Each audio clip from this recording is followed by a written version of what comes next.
দেশে করোনা সংক্রমণের ৯ মাসে এসে শনাক্ত মৃত্যু দুটোই ঊর্ধ্বমুখী। গত এক মাসে রোগী বেড়েছে ১৩,০০০-এর বেশি। পাল্লা দিয়ে বেড়েছে মৃত্যুও। পরিস্থিতি মোকাবেলায় বাড়তি প্রস্তুতির কথা জানিয়েছে স্বাস্থ্য বিভাগ। National institute of laboratory medicine এ পর্যন্ত দেশে সবচেয়ে বেশি করোনার নমুনা পরীক্ষা হয়েছে এই প্রতিষ্ঠানে।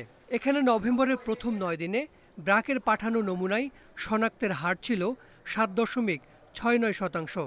পরের ৯ দিনে শনাক্তের হার বেড়ে হয় ১৮.৫৬%, আর শেষের ৯ দিনে তা বেড়ে হয়েছে প্রায় ৩০%। এক মাসেই নমুনা পরীক্ষা বিবেচনায় শনাক্তের হার বেড়েছে ২৩%।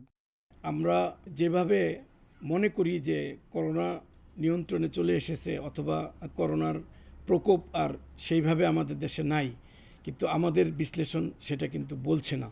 আমাদের বিশ্লেষণ বলছে যে করোনা আবারও একটুখানি ঊর্ধ্বমুখী।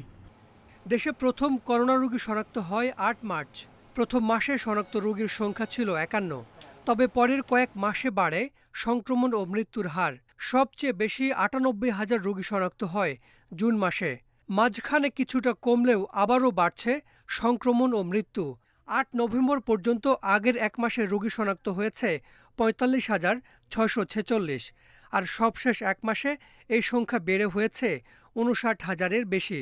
প্রাইভেট কোনো হসপিটালে কিন্তু জায়গা নেই, নিশ্চয়ই খেয়াল করছেন, এবং গভর্নমেন্ট হসপিটালেও কিন্তু অনেক টুইটুম্বুর অবস্থা। যদি আপনি উৎস বন্ধ না করতে পারেন, সংক্রমণের হার যদি আপনি কমাতে না পারেন, তাহলে তো হাসপাতালে এই কেস সংখ্যা বাড়তেই থাকবে।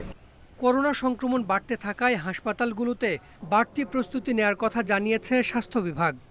আমরা হসপিটালগুলোকে সেকেন্ড ওয়েভ মোকাবেলা করার জন্য যাবতীয় প্রস্তুতি গ্রহণ করেছি। যে আপনি যদি একটি সুরক্ষিত একটি মাস্ক যদি আপনি পরতে পারেন, তাহলে আপনি 95%-এর চেয়ে বেশি নিরাপদ। দেশে করোনা সংক্রমণ ও মৃত্যু দুটোই বেশি রাজধানীতে। এ পর্যন্ত মৃত্যুর ৫৪ ঢাকায়। মৃতদের ৭৯ বয়স ৫০-এর বেশি।